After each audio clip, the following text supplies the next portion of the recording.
Olá, vamos a mais um episódio do podcast Anestesia de Valor, uma comunidade que carrega a assinatura da Anestec, a plataforma número 1 de anestesiologia digital. Eu sou o Dr. Felipe Borges e tenho a honra de conduzir a temporada de estreia do nosso podcast.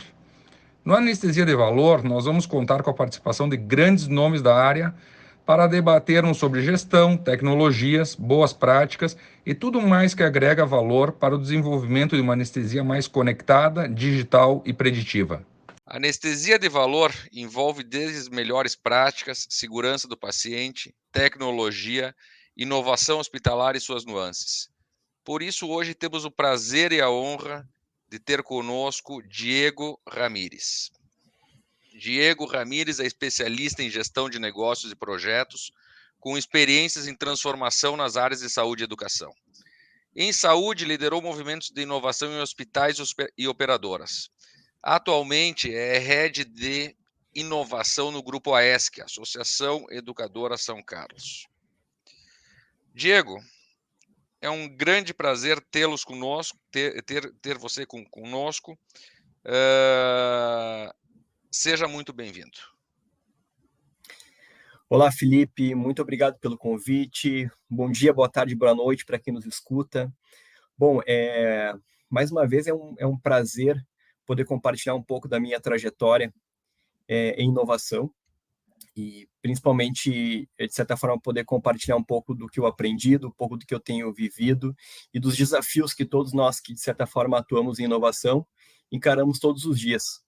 Então, espero contribuir muito com cada um de vocês e fico totalmente à disposição para a gente poder bater um papo muito legal em torno disso. A minha experiência toda, eu tenho hoje 15 anos de mercado, né, e minha experiência está bastante pautada pela gestão de inovação no mundo da educação e no mundo da saúde. E na área de saúde, que tem uma sinergia um pouco maior com o que a gente vai falar aqui hoje, passei por centro de inovação de hospitais, então tive a oportunidade de atuar em projetos de empoderamento médico assistencial, uso de inteligência artificial nos processos hospitalares, tive a oportunidade de rodar diversas iniciativas que contribuem com a geração de valor dentro desse contexto, a perseguição por eficiência, né? Então, empoderamento médico assistencial. Então, eu tive diversos projetos dessa natureza, e depois dessa experiência acabei atuando aí em operadoras de saúde também, com outro lado dessa perspectiva dentro do mercado, e acabei entendendo também o que passa por trás do relacionamento da operadora com os hospitais, da relação das operadoras com o seu público final. Então, espero contribuir aqui um pouco com a minha experiência no tema inovação na saúde. Vai contribuir muito, e tu foste muito modesto na tua apresentação. A gente sabe que tu és um líder nessa inovação. E quando nos conhecemos, Diego, tu estavas numa outra instituição, né? E agora, com essa nossa conversa, eu sei que tu estás em outro projeto de trabalho, né? E voltamos a nos encontrar aqui e certamente a nossa conversa terá uma repercussão muito grande entre os colegas, porque os colegas, de uma maneira geral, procuram a inovação, né, a inovação como um todo, mas tem os desafios, que é o que nós vamos conversar hoje, os desafios batendo na porta. E esse é o grande problema, né? Muitos colegas nossos não conseguem passar adiante dessa barreira, né, de que são os desafios na hora de inovar, né?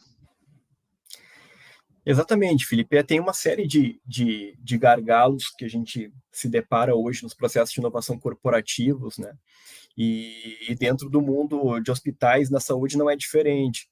E tem alguns que a gente pode sair citando como barreira, que impacta diretamente a velocidade e o impacto que a inovação pode gerar nesses negócios. Então, o primeiro deles é a tradicional falta de engajamento da própria governança corporativa, Perfeito, né? Então, perfeito. A gente Perfeito, acaba é isso falando aí. muito. É uma das grandes âncoras que temos, né, Diego? Exatamente. Não basta somente ter o apetite por inovar, e isso precisa fazer parte do fluxo É, corporativo, né? Então, acho que esse tem é um que, grande ponto tem que que estar no DNA também, né? tem que estar no DNA, tem que estar colocado na estratégia. É muito mais do que só querer, né? Então, a gente precisa estar organizado para fazer isso acontecer. Como Exato. tudo, a inovação também precisa dos seus fluxos, precisa dos seus modelos e precisa de gente com skill para poder fazer isso acontecer. Perfeito. Diego, vamos lá então, cara. Vamos começar a nossa conversa aqui, que o pessoal está ansioso para ouvir alguns questionamentos e está ansioso mais ainda para ouvir as suas respostas, as suas dicas, as suas receitas para conseguir fazer com que a inovação saia do papel e tome um papel, um, um papel, né, grande dentro da saúde. Afinal, Diego, o que é inovação hospitalar? Bom, Felipe, tem alguns contextos hoje que estimulam que os hospitais hoje pratiquem a inovação.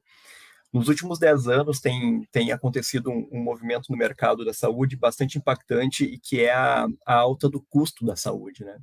Então, a gente consegue perceber uma complexidade no tratamento das doenças, alavancagem tecnológica, o aumento da expectativa de vida da população. Isso tudo, de certa forma, vem trazendo um aumento de custo e que precisa ser combatido para quem atua exatamente nesse mercado. E quando a gente fala da gestão de hospital, um principal ponto para a gente lidar com isso é essa busca por eficiência operacional, né? E quando a gente fala de eficiência operacional, isso falando de motor 1, a inovação pode trazer uma série de benefícios em relação a isso, e por isso que ela vem sendo perseguida dentro desse contexto, né? Como que eu consigo, de certa forma, aumentar a produtividade de serviço, aumentar a qualidade assistencial, de certa forma também reduzir os custos dessa operação, e o exercício de entender melhor, delimitar melhor os seus problemas e buscar soluções criativas para gerar valor para esse contexto passa pela inovação. E isso claramente tem pautado os hospitais que precisam buscar esses novos resultados, precisam, não só os hospitais, mas as próprias operadoras de saúde ou qualquer outra fonte pagadora dentro da saúde precisa perseguir isso. E é por isso que a inovação ganhou uma relevância nesses últimos anos, vem ganhando relevância e acaba sendo a menina dos olhos quando a gente fala de inovação no mercado. Um outro ponto que é bastante importante é com o surgimento de novos modelos dentro do mercado da saúde, novos modelos de negócio, a gente vê grandes aquisições acontecendo, a gente vê operadoras atuando com novos modelos nesse mercado, e isso, de certa forma, chacoalha e faz com que todo mundo revisite a sua estratégia e reveja o seu espaço dentro desse mercado. E esse movimento prevê com que cada uma dessas instituições que atuam nesse mercado precisam dar respostas rápidas a problemas relevantes. E a inovação também contribui para isso. A gente está falando aqui no movimento de geração de valor, onde eu tenho 3 perspectivas extremamente relevantes: tecnologia, novos modelos e processos de negócio, e pessoas. A intersecção desses 3 modelos, dessas 3 perspectivas, ela permite com que eu gere valor. E a inovação é um ótimo instrumento para que isso aconteça. Por isso que as grandes instituições hoje e as instituições que atuam na área da saúde adotam e embarcam nesse movimento de inovação. Tu falou muito bem, eu quero pegar esse teu gancho, porque quando tu falas em inovação, em novos processos, enfim, em melhorar os processos que já estão, trazer eles para um patamar acima, eu quero te perguntar o seguinte: inovação é sinônimo de aumento de custo? Não, na verdade, a inovação ela é um mecanismo que me permite gerar valor a partir de exercícios diferentes, tá? De movimentos diferentes, né? Então, diferente do que eu tenho praticado. E esse exercício ele é muito relevante, tá? Ele não tem relação direta com o aumento de custo. Até no contexto que eu estou atuando hoje, a gente acaba perseguindo movimentos que, de certa forma, permitem encontrar alternativas criativas, envolvendo todo o know-how que a gente tem dentro de ecossistemas de inovação, soluções que promovem essa geração de valor, e através do movimento de Open Innovation eu acabo integrando isso, perseguindo essa geração de soluções criativas dentro do meu ambiente, a um custo muito, muito pequeno. Então, essa é uma forma que os mercados têm adotado, são as parcerias, as grandes conexões com ecossistemas de inovação, e que, de certa forma, facilitam a entrada dessas soluções dentro de grandes corporates, como a empresa que eu atuo, e isso me permite uma facilidade para entrar com soluções que talvez se eu tivesse que investir em desenvolvimento de soluções dentro de casa, ou alavancar algumas pesquisas para chegar até essas soluções, isso sim teria um movimento muito mais caro. Então, existem hoje uma série de mecanismos que permitem com que essa inovação ela seja muito mais acessível, né? E quando eu tenho mercados muito aquecidos, como esse que a gente está falando especificamente da saúde, a tendência é que esse acesso fique cada vez mais fácil. Então, a gente percebe um grande crescimento das health techs nesse mercado. Então, hoje a gente já chega próximo, ou está passando desse número de 1.000 startups, de 1.000 health techs aqui no Brasil. E se a gente vai a nível mundo, a gente já tinha passado também de 8.000 health techs a nível mundo. Então, realmente é um mercado que está bastante aquecido, tem muita gente fazendo grandes investimentos, e fazendo com que cada vez mais o custo de inovar na área da saúde baixe. Então, esse também é uma característica de um mercado aquecido, né? Essa semana eu li uma notícia na internet, em alguma página que eu estava zapeando ali, eu li sobre um investimento da ordem de 10 bilhões de dólares para 2023 em startups e health techs, né? Então, assim, até conversei com o Diógenes sobre isso, ele me disse, cara, se for 10% disso aí, tá excelente já. Então, realmente, é muito dinheiro que está por vir nisso, né? Exato, e os empreendedores conseguem perceber claramente que hoje ainda existem gaps relacionados à qualidade assistencial, oportunidades relacionadas ao empoderamento médico assistencial, riscos à segurança do paciente, e essa própria busca por eficiência operacional dentro do hospital, e aí acabam surgindo muitas soluções para atacar esses desafios, e soluções muito boas, né, com pessoas com muita relevância, né, nesses mercados, inclusive migrando de alguns outros mercados para a área da saúde. Eu frequentemente tenho tido contato com startups que já atuavam em outros mercados e estão pivotando seus negócios, entendendo saúde como uma grande oportunidade de também emplacar algumas soluções. E o que acontece é exatamente isso, né? Cresce o número de investimentos, crescem as oportunidades, consequentemente facilita o acesso a essas soluções por parte das instituições que atuam na área da saúde, sejam elas as operadoras, sejam elas hospitais, né? Qualquer outra instituição que atua dentro desse mercado. Mas vamos lá, vamos tentar voar mais baixo um pouco. A gente está em cima de uma nuvem chamada inovação na saúde. Eu queria que tu passasse essa nuvem e nos tornasse mais visível um pouco. Eu quero saber se tu pode ou se tu tens permissão, por exemplo, para me dar apenas um exemplo, porque quem está nos ouvindo hoje ele está nesse momento, mas eu vou inovar e quando eu tento inovar eu tô alguém que está inovando, eu vou te dar um exemplo, o cara num hospital menor está tentando inovar levando um aparelho de tromboelastograma. Então, ele está inovando dentro de uma área, no entanto, ele está levando um custo para o hospital, para a operadora, que muitas vezes pode não ser bem aceito. E tu está me dizendo, de certa forma, que a gente pode ter inovação com um custo baixo e que isso possa ser absorvido de maneira boa pelas operadoras, pelos hospitais e pelos gestores dos hospitais, né? Tu tens liberdade para me dar um exemplo disso, para que a gente possa mostrar para o nosso público do que nós estamos falando, Diego? Tenho sim, tenho permissão para falar sobre o modelo e tenho permissão para falar sobre alguns projetos que a gente também tem trabalhado, tá? Mas eu acho que vamos começar por o modelo, porque eu acho que tem um ponto aqui que acaba contribuindo muito e talvez desmistificando essa história de que inovar é caro e que tem que ter um grande poder de persuasão interno e tem uma série de modelos e mecanismos hoje que nos ajudam a construir a pavimentar essa via dentro da instituição, tá?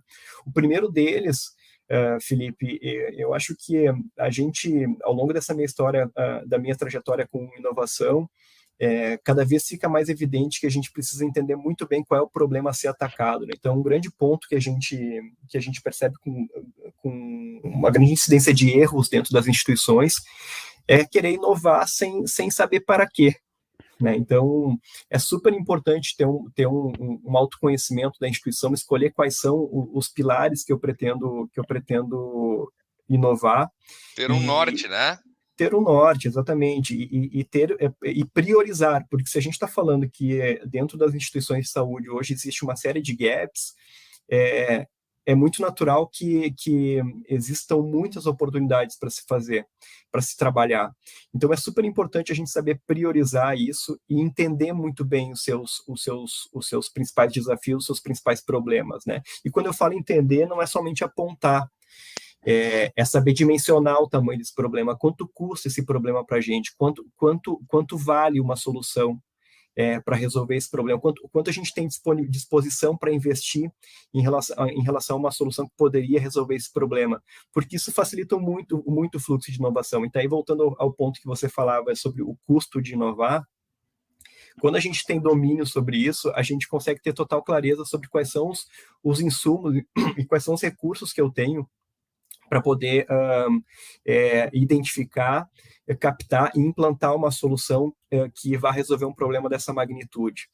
Então, acho que esse é o primeiro ponto. Então, ter uma total clareza sobre essa problemática. Segundo ponto, em termos de caminho para inovar, ele passa exatamente por frequentar ecossistemas de inovação.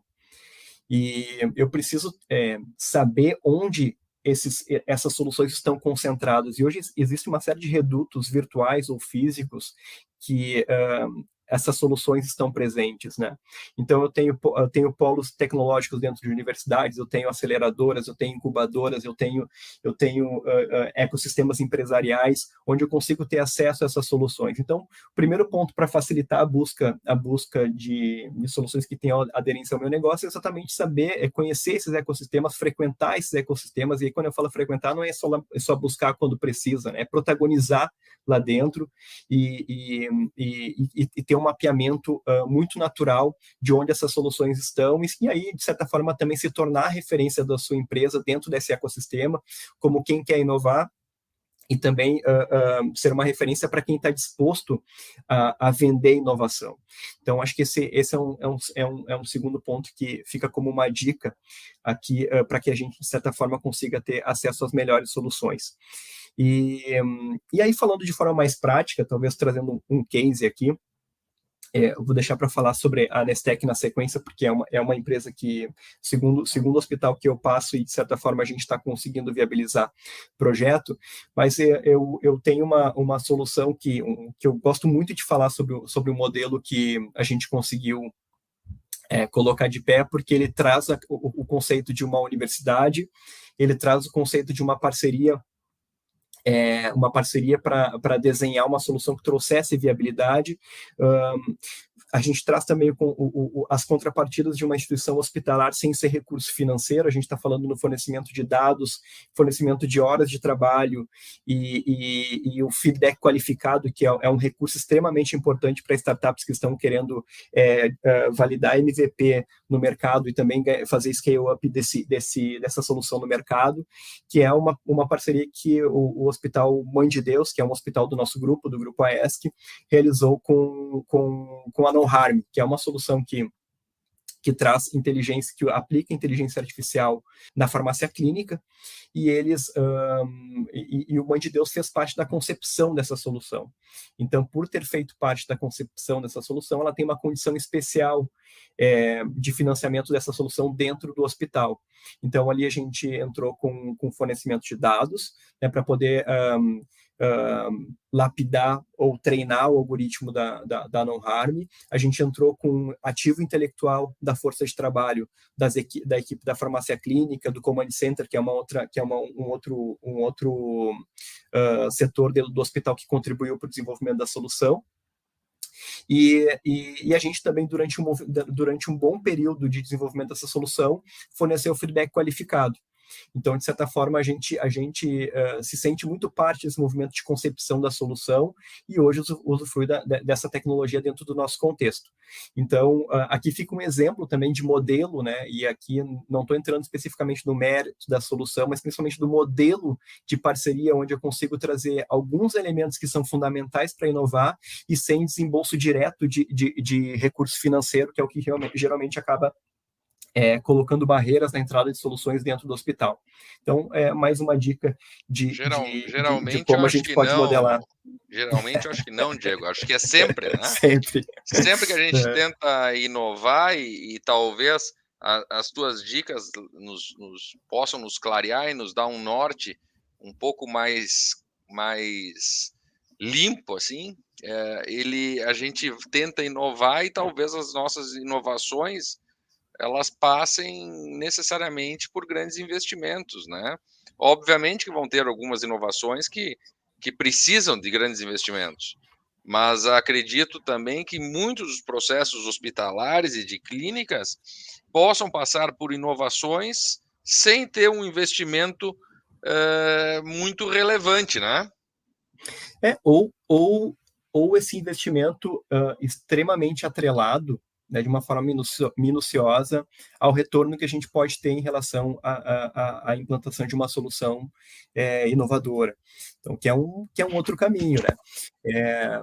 E esse caminho ele também é bastante perseguido dentro dos modelos que eu atuo, e como tu disseste, a grande maioria ela traz uma perspectiva de investimento financeiro, mas existe uma série de movimentos e de mecanismos que me permitem entender melhor o quanto essa solução tem aderência ao meu modelo, qual é o risco que eu estou correndo para perseguir essa solução, para perseguir o resultado através dessa solução, e que, de certa forma, acabam aumentando o nível de confiança por parte da governança em relação a essa tomada de decisão. Então,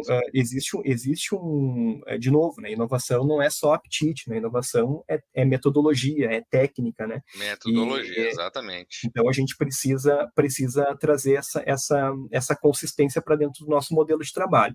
Ponto que eu acho super importante, né, em todos os modelos que eu ajudei a implantar de inovação, existe um exercício muito grande a todo momento de educar toda a corporação para participar de projetos de inovação. Então, que é o que a gente chama de alavancagem da cultura de inovação interna, né? Que não é uma troca de cultura, né? A gente tem uma evolução da cultura. A empresa já traz esse legado de cultura e a gente então faz um processo de evolução dessa cultura para que as soluções inovadoras elas sejam absorvidas de uma forma mais fluida. E quanto mais isso acontecer, de uma forma mais fluida possível, e aí isso é treino, assim como a gente treina uma série de outras coisas, a gente precisa treinar também esses movimentos de absorção de soluções inovadoras, mais facilidade a gente tem para colocar uma solução para dentro, mais facilidade a gente tem para avaliar soluções, desligar quando for necessário, e mais facilidade a gente tem para medir o impacto que essa solução está trazendo para o nosso negócio. E sem contar os outros benefícios, né, que é a gente descentralizar o movimento de inovação, que geralmente, quando a gente cria um setor de inovação dentro das instituições, a tendência é que o movimento comece a ser direcionado para esse setor. E tem que existir uma contrapartida desse setor, deixando claro que o movimento ele deve ser descentralizado. Por isso, esse processo de educação e de desenvolvimento de uma cultura de inovação para que toda a organização esteja totalmente organizada e treinada para produzir os seus próprios os movimentos de inovação descentralizados, e não dependente de um setor dedicado a isso, né? Sabes que isso, agora tu me lembrou uma coisa que é uma tecla que eu bato sistematicamente no ambiente de trabalho, tanto na minha clínica, tanto num hospital, em outras clínicas, enfim, em qualquer lugar. O grande problema de toda estrutura é a comunicação. Eu não sei se tu concorda comigo, mas eu vejo um problema de comunicação muito grande. Eventualmente, tu tens um projeto de inovação ou um projeto que nasceu já e está em andamento, e o meio e o fim desse projeto não sabem que ele existe, não sabem a grandiosidade dele e a maneira de como agir perante esse projeto, né? Isso é algo que me preocupa bastante, né? Existe uma falta de continuidade na linha de comunicação, né? Perfeito, Felipe, eu concordo, sim, e é isso, na maioria das vezes, não é uma exclusividade da inovação, né, e eu acho que de forma gestão corporativa, gestão empresarial, ela sempre traz esse contexto que leva ao retrabalho, leva à lentidão de processos, né, à ineficiência de processos, e eu concordo muito com isso também. Essa falta de comunicação, e assim, isso é super natural, né, até dentro do contexto que eu estou há pouco tempo, né, menos de um ano, dentro do grupo AESC, e frequentemente a gente se depara com soluções que estão sendo analisadas agora e que elas já foram analisadas em um outro contexto dentro da organização. E aí a gente acaba, assim, se eu não tenho uma comunicação efetiva ou eu não tenho uma estruturação desse conhecimento que um dia passou dentro do grupo, eu acabo perdendo esse ativo, né? E acabo tendo um retrabalho, porque tem uma nova análise, isso é sinal que eu não aprendi com aquilo que aconteceu, né? Retrabalho e custo, né, Diego? Custo, aumento, porque custo, né? São mais horas, né? São mais horas de trabalho em cima disso que exatamente. representa esse custo, exatamente. E me diga uma coisa. Isso sem contar o tempo, né? Porque o tempo dentro da inovação é um fator super importante. Toda a linha de raciocínio em relação àquilo ali está prejudicada, né? Isso, com certeza, aumenta os custos diretos e indiretos, né? Me diga uma coisa, Diego. Onde que entram os dados para a inovação num hospital? Qual é o caminho dele? Me explique isso. Olha, o que alguém um dia disse, né, nesses últimos tempos, que o dado é o novo petróleo, né? E, de fato, dentro da saúde, ele tem se demonstrado um recurso extremamente importante quando a gente pensa em caminho para gerar valor dentro do nosso negócio, né? E se por um lado a gente fala da perseguição por eficiência, que por si só aqui a gente já tem uma oportunidade muito grande, né, no manuseio do dado, da gestão do dado, para gerar inteligência, para aumentar a capacidade gerencial e, consequentemente, aplicar isso ao negócio. Quando eu falo em atingir novos patamares dentro da saúde, eu estou falando de desenvolver novos modelos, né, novos modelos de saúde, de fazer saúde. E o que a gente tem percebido dentro da perspectiva desses novos modelos, uma boa parte deles passa pela gestão do dado da saúde, né? E aí, dentro desse contexto, a gente tem uma série de oportunidades, né? A gente tem oportunidades de olhar melhor ou de gerenciar melhor o dado do histórico clínico do paciente, de certa forma começar a enxergar alguma inteligência em cima disso e facilitar caminhos em relação a diagnóstico, em relação a tratamento.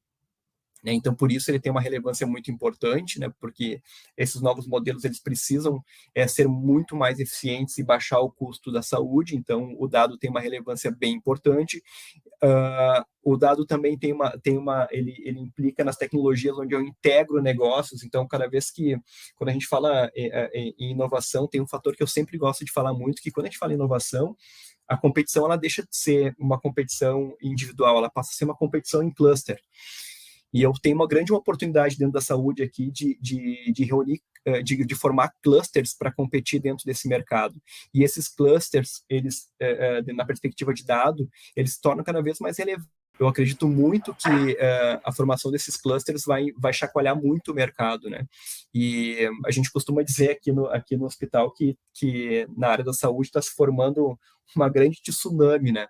Que sabe quando uma grande tsunami vai se formando, a água, a base da onda, ela vai baixando, né? Acho que eu sinto a saúde exatamente nesse momento, assim, baixando, porque vai vir uma grande transformação e que está todo mundo se preparando para isso, né? Tentando potencializar aquilo que faz bem, tentando se posicionar em cima dessas virtudes e fazendo grandes parcerias e formando esses clusters, porque isso vai trazer essa robustez para atuar nessa área da saúde.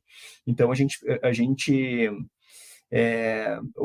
a relevância do dado, e aí respondendo de uma forma mais pragmática a tua pergunta, ela é muito grande. Assim, quem não souber manusear dados daqui para frente dentro da saúde, corre sérios riscos de perder grande espaço no mercado, porque não vai conseguir conceber esses novos modelos, não vai conseguir perseguir essa eficiência e, consequentemente, não vai conseguir acompanhar o mercado.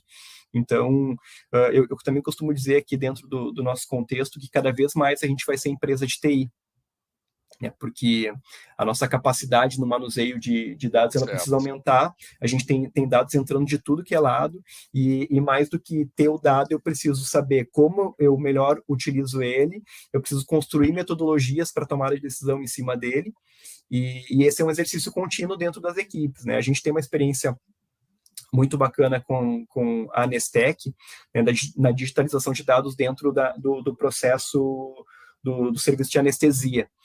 E isso, quando a gente fala desse processo num contexto analógico, eu perco uma série de oportunidades que hoje eu consigo fazer a partir da tecnologia da Nestec. Então, aqui é um exemplo bem claro do quanto o uso do dado pode contribuir para processos de aumento de qualidade assistencial, segurança do paciente, aumenta a minha capacidade gerencial sobre o serviço que a gente está falando aqui, do serviço de anestesia, né, empoderamento médico assistencial, a redução do meu tempo de faturamento, o quanto eu posso desenvolver, trazer qualidade, trazer eficiência operacional a partir da digitalização do dado, nesse contexto aqui que a gente está falando, e da exploração desse dado em prol dos meus processos. Então, mais um exemplo, né? Claro. E nós estamos falando, aproveitando esse teu gancho, Diego, nós estamos falando de retirar dados, analisá-los de um cenário que custa R$1.000 a hora. Então, assim, uma hora de centro cirúrgico custa no mínimo R$1.000. Então, nesse tempo, nós estamos analisando dados disso aí, e o custo é muito alto, e o custo de não ter esses dados analisados é muito alto também, entende? Muito mais alto, talvez, do que tu não tê-los e tu ter somente eles colocados numa folha de papel que vão para um arquivo morto e de lá não sai mais, né? Exatamente. Por trás disso tem um conceito que é o custo de oportunidade, né, Felipe? Exato. Que a gente, isso na inovação também fica bastante em evidência, né? Qual é o custo de deixar de fazer isso, né? E nesse mercado aquecido, onde eu tenho todas as transformações acontecendo, na minha opinião, deveria existir ou deve existir uma grande preocupação de gestores de instituições de saúde quando o assunto for o manejo do dado, né? E qualquer esfera.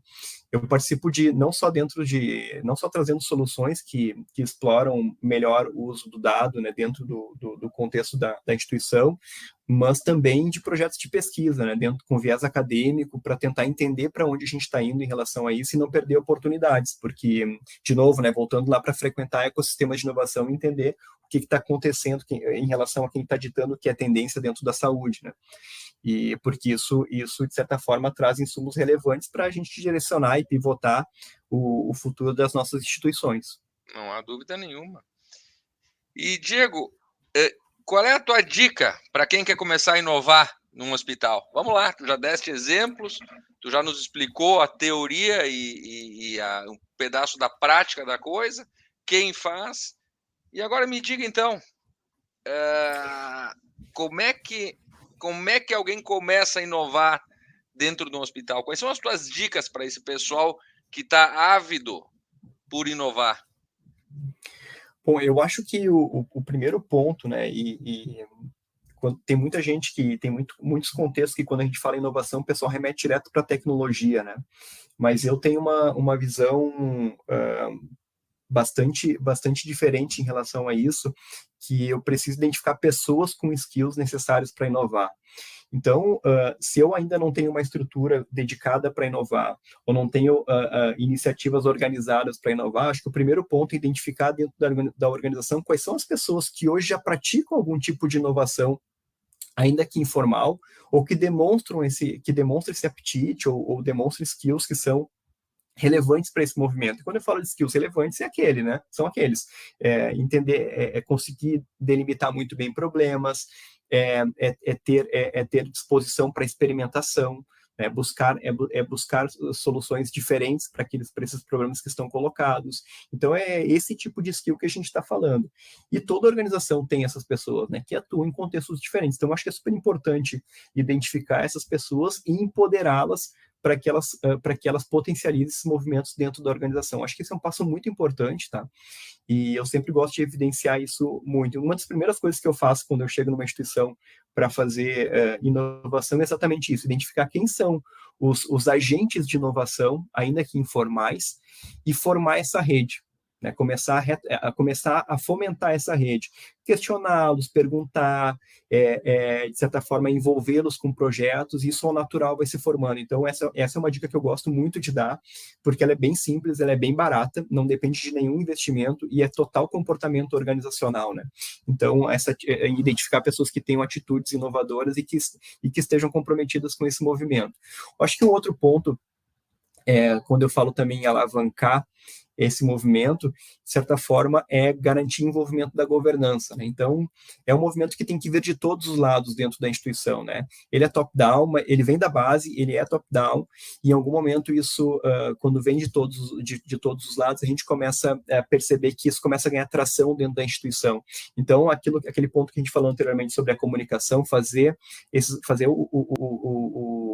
o resultado dessas iniciativas de inovação chegarem a toda a organização, envolver a governança corporativa nesse movimento de inovar, ele é super importante também porque ganha consistência.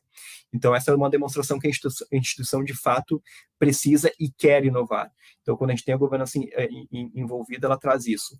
Uma outra dica que eu dou aqui, aí é um modelo de mercado que está sendo colocado em diversas instituições, é construir um comitê executivo de inovação, um comitê que permita exatamente uma tomada de decisão ágil em cima disso, tá? E uma terceira dica, eu vou dar 4 no total. A terceira dica é que essas pessoas que são empoderadas para inovar dentro da instituição, elas olhem para fora. Né? Então, tem uma perspectiva de conhecer bem o negócio, de delimitar bem problemas, mas tem uma perspectiva muito importante de olhar para fora, de sim, frequentar esses ecossistemas de inovação, conhecer quem que faz muito bem inovação no mercado onde ela atua, então se relacionar com outras instituições, aumentar a sua curva de aprendizagem nesse sentido. E a quarta dica, que é a mais importante, que é rodar de fato projetos de inovação. Né?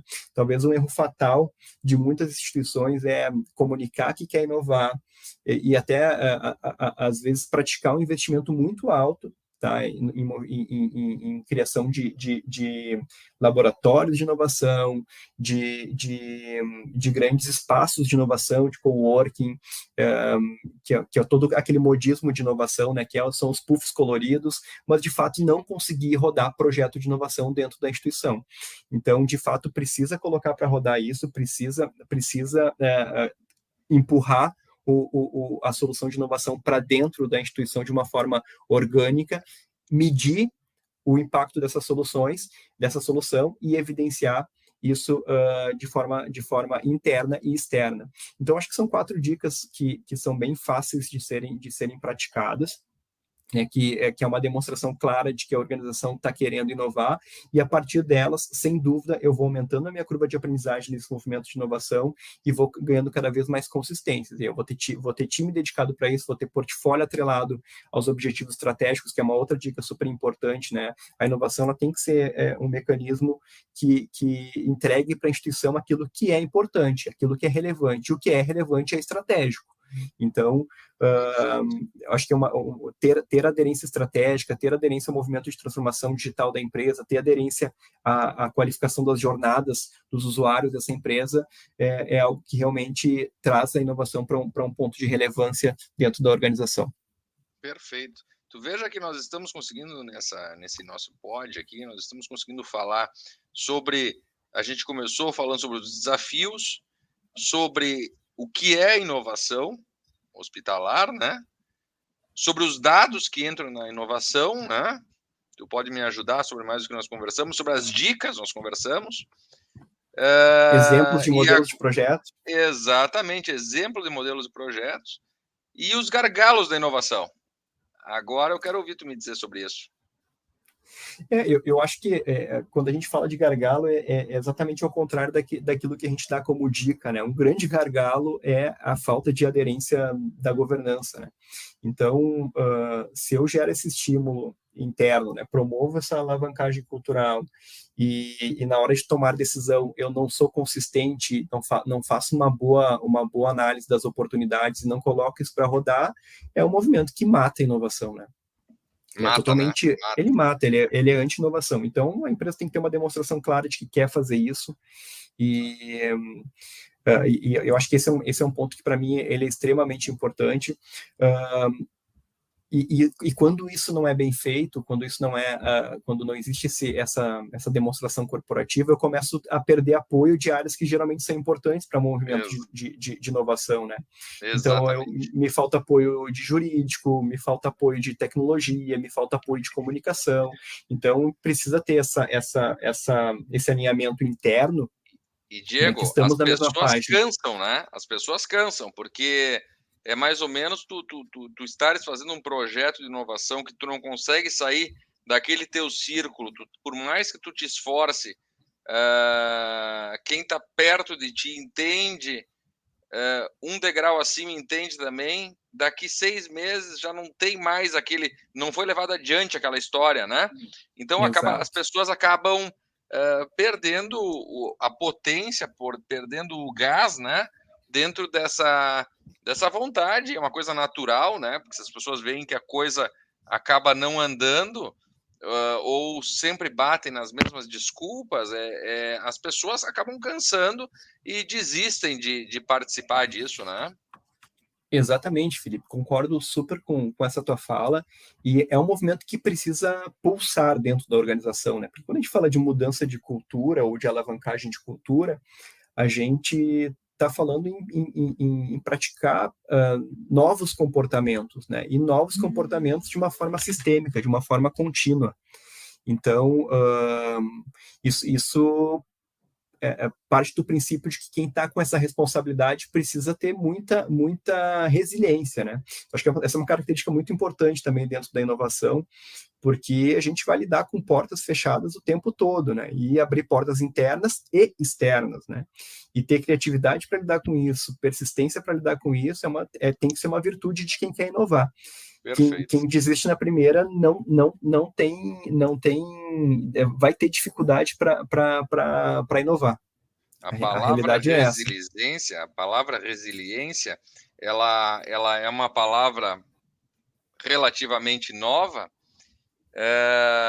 dentro do vocabulário e na fala das pessoas, né? Mas que traduz isso traduz em uma só palavra todo o sentimento, né? Tu tens que bater muito naquilo para tu conseguir fazer com que um projeto saia. Eu não acredito que na instituição que tu trabalhe seja diferente da instituição de que qualquer um dos nossos ouvintes agora trabalhe. Todos os colegas falam a mesma coisa. Começam projetos e acabam cedendo a terminar os projetos, a pararem os projetos no meio do caminho, justamente pelos problemas que enfrentam.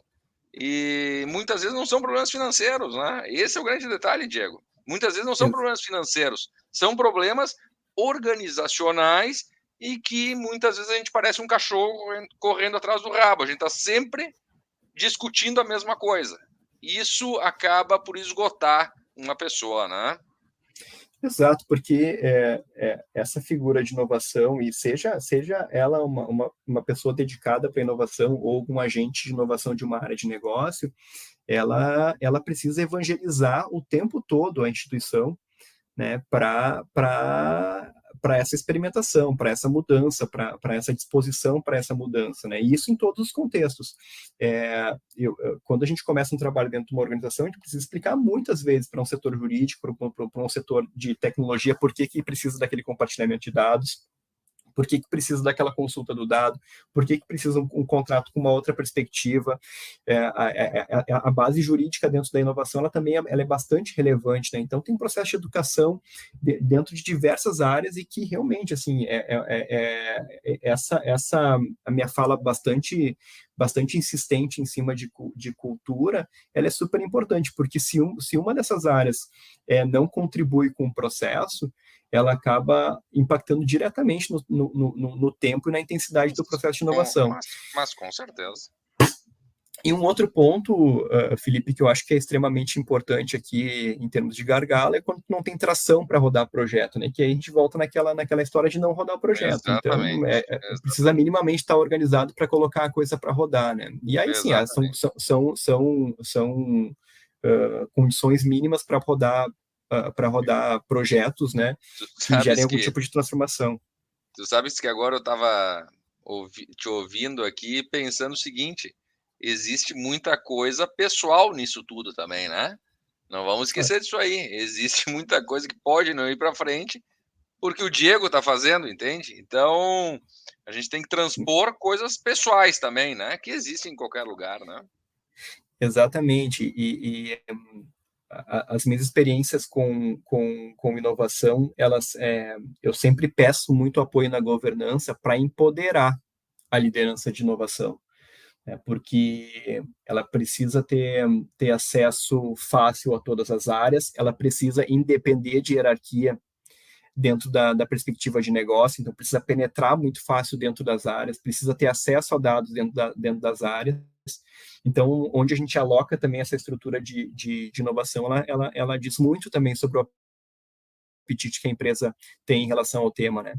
Então, essa é mais uma dica também de como a gente posiciona a inovação dentro da organização. E na minha experiência, já tive experiência de ter inovação dentro da área de TI, já tive tentativas de inovação, de intenção de levar a inovação para dentro da área de relacionamento e mercado, e cada vez mais eu estou convencido de que a inovação é uma ciência diretamente voltada para negócio e ela precisa ter uma autonomia muito grande dentro da organização para poder fazer essas penetrações e provocações, né? E aí aquilo que você falou, quando a pessoa não quer, na relação interpessoal, quando eu trago para a pessoa uma possibilidade de uma solução que pode fazer melhor aquilo que ela está fazendo, em diversos casos isso gera resistência, né? E tem todo um processo a ser trabalhado de gestão de mudança, de gestão comportamental, né, de desenvolvimento de times, e de novo voltamos para a questão da cultura. Com certeza. Diego, a gente está chegando quase ao final, tenho mais uma perguntinha para ti, que é o seguinte: as áreas que ainda estão no papel são um problema?